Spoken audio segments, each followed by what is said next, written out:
Buenos días, Héctor. ¿Cómo le va? Laura lo saluda. Buen día, ¿qué tal? ¿Cómo te va? ¿Cómo le va? ¿Bien? Bien, gracias. ¿Cómo lo trata esta actualidad argentina?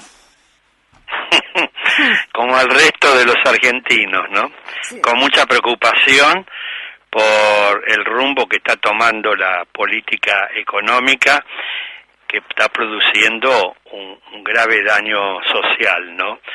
Hay sectores sociales del país que están pasando bastante mal, con una pérdida en el poder adquisitivo de su salario y con una disminución en la calidad de vida de los habitantes.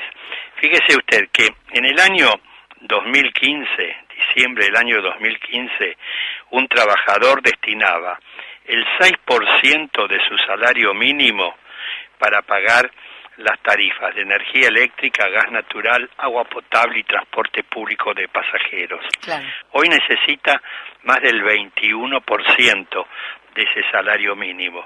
Ha tenido ahí solamente una pérdida del 15% del poder de compra de ese trabajador, que antes destinaba ese 15% a comprar otros bienes y servicios y hoy lo tiene que destinar a pagar las facturaciones de estos servicios públicos. Sí, no, la verdad que es terrible porque también eso se ve, ¿no? Reflejado en las compras del mes, digamos, que ni siquiera ya son las compras del mes, son las compras de la semana. La otra vez estaba escuchando por el verdurazo que hubo, ¿no? Incluso a verduleras, que decía que ya la gente no compra siquiera por kilos, compra 2 o 3 tomates, porque tampoco puede, primero que no puede porque no le da el sueldo, y tampoco puede tirar comida, en el caso de que no la puede guardar tampoco. Entonces, esas cosas, como han disminuido las compras, como la gente, ¿no? Empieza a comprar, hacer estrategias de compra, ya espera la oferta, se juntan entre 3 o 4 personas y van a un mayorista. Realmente la gente no está llegando a fin de mes. Efectivamente, ha disminuido además el consumo de primeras marcas y aumentó el de segundas y terceras marcas y marcas propias de los supermercados. Disminuyó el consumo de leche, se consumía 44, hace unos años atrás se consumía 44 litros de leche promedio por habitante y por año. Bajó el año pasado, todavía no tengo datos de este año, a 40 litros, es decir, un 10% menos, 4 litros menos promedio por persona y por año.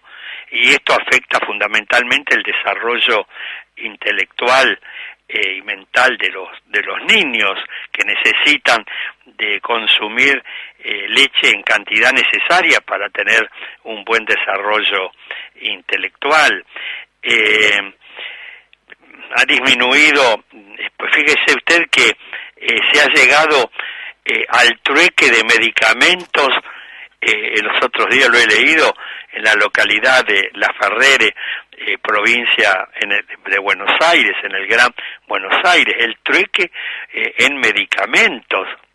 La empresa Fenosa de gas natural, que es una empresa distribuidora del gas natural en sectores del Gran Buenos Aires, la última facturación que enviaron a los usuarios, en el sobre había una publicidad de una empresa financiera, se llama Credifácil, que ofrecían créditos de hasta 20.000 pesos para pagar las facturas de gas. Claro, ¿Se da cuenta usted a qué extremos se ha llegado?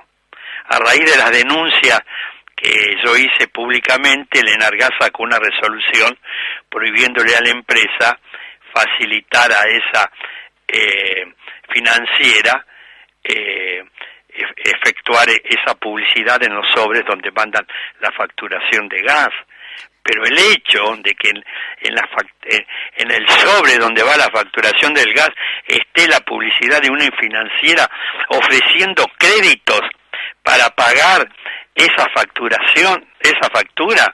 eso está demostrando la pérdida del poder adquisitivo que ha tenido el salario en un sector importante de los trabajadores de nuestro país, ¿no? Sí, aparte pareciera que es una cargada, ¿no? Porque también es como que no uno está tratando de hacer malabares para llegar a fin de mes y de pronto que el mismo Estado ponga en su factura una cosa semejante, la verdad que da como un poco de impotencia, da bronca. Lo que está sucediendo ahora no... Yo soy relativamente joven, tengo 36 años y la verdad que no lo he vivido ni en el 2001, porque, digamos, si bien hubo una gran crisis, por supuesto, es como que estos tarifazos, estos aumentos la gente no tiene para comer literalmente. Y esa contradicción se da en un país que produce y exporta alimentos para más de 400 millones de personas en el mundo. ¿Cómo puede ser que en la Argentina 42, 43 millones de personas no puedan vivir dignamente? No. ¿Cómo es posible que exista más de un 30% de pobres y más de un 6,5% de indigentes? Claro. Es una contradicción sí. que inexplicable, y es un fracaso de la política en el fondo, que existan estos grados.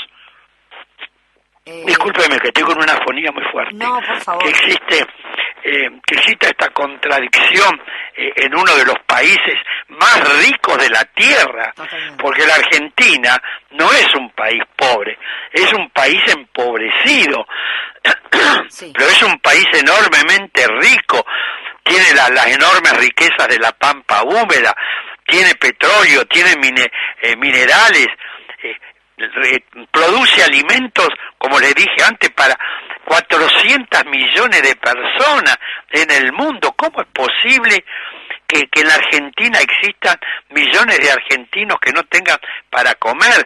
Que en las calles de Buenos Aires haya aumentado de 4.000 a 6.000 personas que duermen y que viven en la vía pública. Bueno, eso es terrible. Ayer justamente llamé al 108, al servicio de ayuda a la Ciudad de Buenos Aires, porque salía de mi otro trabajo y estaba caminando por Caballito. Yo trabajo entre Caballito y Almagro, y había dos personas viviendo en la calle hacía 3 días. Es una de las tantas personas, ¿no? de las tanta gente que uno se encuentra, y hay un montón.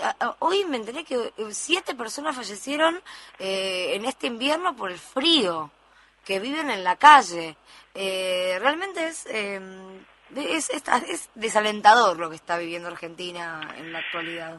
Y en cambio, existen grupos económicos que han tenido ganancias escandalosas. Cuando uno analiza las ganancias que ha tenido el sistema financiero y bancario de nuestro país en los últimos tiempos, es un escándalo. Sí. Las ganancias que han tenido, las ganancias de las empresas mineras, de las ojeras, las ganancias que tuvieron las empresas que distribuyen el gas natural.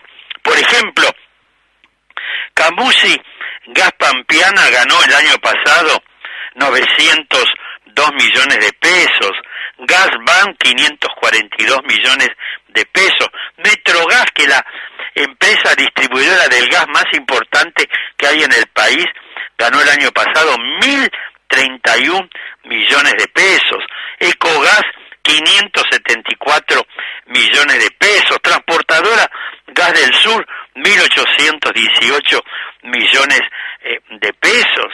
Y así podríamos continuar analizando, dando a conocer las ganancias de estos sectores, ¿no? Las ganancias de los bancos. Los bancos acumularon una ganancia para el mes de mayo solamente de 14.555 millones de pesos, un 76,1% más de igual mes del año 2017, y en los últimos 12 meses de ejercicio acumula una ganancia neta, escuche bien, de 93.301 millones de pesos, según el último informe sobre el sistema financiero del Banco Central. Claro. Que a las empresas exogeras el gobierno continúe con la quita de retenciones del 0,5% mensual para llegar dentro de un año y medio a retención cero, que le hayamos quitado el impuesto a las mineras, que se esté subsidiando a las tabacaleras de acuerdo al presupuesto vigente por 10.000 millones de pesos durante el año actual a las empresas tabacaleras. Sí. Y ha disminuido el consumo de leche. Es una verdadera vergüenza lo que está pasando en nuestro país, ¿no? Sí, sí, es terrible. Acá un oyente le pregunta, como opinión, ¿no? ¿A cuánto piensa que va a cerrar la inflación anual? Y mire, siguiendo el ritmo de los aumentos actuales y pensando en los porcentajes de aumento entre un 25 y 30% en la energía eléctrica entre agosto y septiembre, y el 30% aproximadamente en el gas natural en octubre, más los aumentos en el precio de los combustibles, más el aumento ya previsto del 7,5% a partir del 1 de agosto en las empresas de medicina, en las cuotas de las empresas de medicina prepaga. Como mínimo vamos a estar entre un 30 a un 34, 35%. Cuando comenzó el año, el Poder Ejecutivo previó una inflación de un 10%. Después, cuando se discutió el presupuesto de gastos y recursos para este año, se estableció una pauta inflacionaria del 15%. Y ahora vamos a estar como mínimo en el doble de lo que se previó cuando se trató el presupuesto en el Congreso Nacional. Y otra pregunta que tenemos acá es si hay alguna medida inflacionaria solamente en el rubro alimenticio. No, las medidas inflacionarias, los alimentos aumentan como consecuencia de otros aumentos que se produjeron en las estructuras de costo, los aumentos en el agua potable, en la energía eléctrica, en el gas natural, en el transporte público, en el transporte de carga, a través de los aumentos que se produjeron en el precio de los combustibles, ¿no? Todo eso modifica las estructuras de costos. Se calcula que la logística incide en nuestro país promedio en una canasta básica de alimentos en un 35%. Usted deja libre el precio de los combustibles, como lo dejó el gobierno a partir del mes de octubre del año pasado. Bueno, todos esos aumentos en un país donde el 90% del transporte de carga se realiza a través del camión, todos esos aumentos se trasladan a precios. Seguro. Y se calcula que la logística incide en una estructura de costos de una canasta de alimentos promedio en un 35%. Entonces es un disparate haber dejado libre el precio de los combustibles.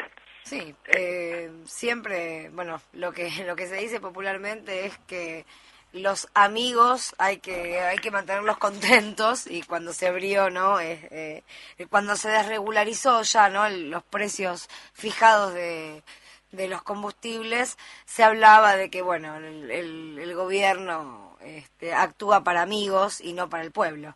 Fíjese usted que el traslado de una tonelada de un determinado artículo, por ejemplo, de la provincia de Misiones, en camión al puerto de Rosario, sale más caro que luego el traslado de esa tonelada desde el puerto de Rosario en barco a un puerto del norte de Europa.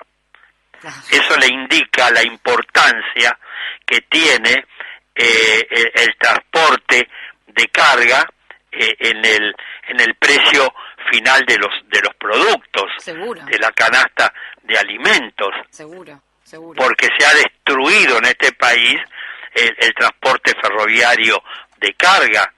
¿Y por qué se lo destruyó a partir de la década de los años 60?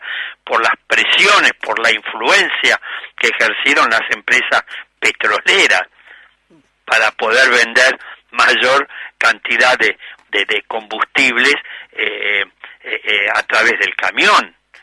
Y se destruyó un sistema ferroviario de carga que era importantísimo y que funcionaba bastante bien en nuestro país. Y fueron los intereses petroleros que incidieron, influenciaron, presionaron para lograr la destrucción de ese medio de transporte y luego para que favoreciera al transporte de carga a través del camión que se realiza a través de los combustibles. Claro. Que al mismo tiempo contribuimos a destruir los caminos, ¿no? Y a contaminar el medio ambiente. No, desde ya, desde ya. Héctor, le agradecemos muchísimo su atención para Página Abierta acá en Radio Cooperativa. Que sigas muy bien, hasta pronto. Muchísimas gracias.